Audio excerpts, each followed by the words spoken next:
di keluarga. Yang kedua itu ibu akan memberikan contoh atau di keluarga.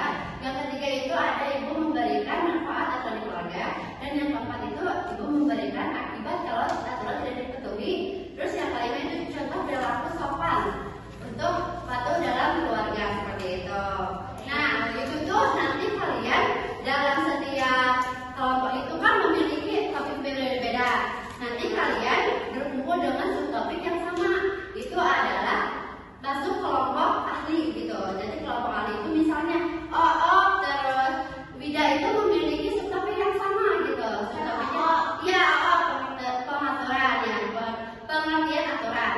Nah, nanti kamu dan juga Wida itu adalah kelompok ahli gitu.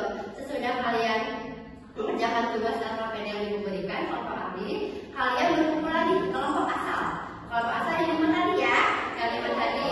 Nah, setelah itu kalian mengerjakan lagi, kalian berdiskusi lagi apa yang kalian dapat dari kelompok ahli, kelompok asal seperti itu.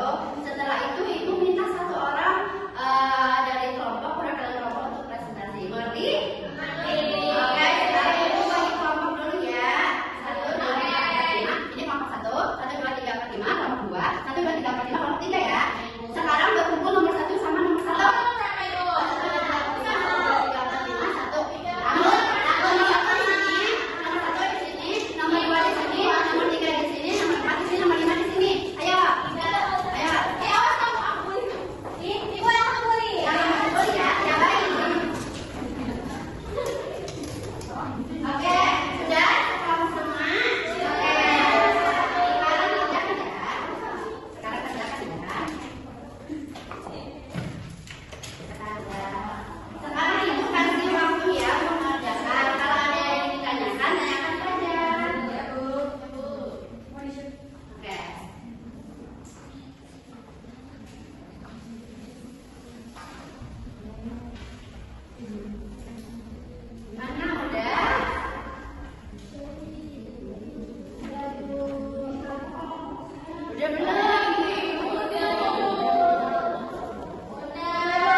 Ibu akan memberikannya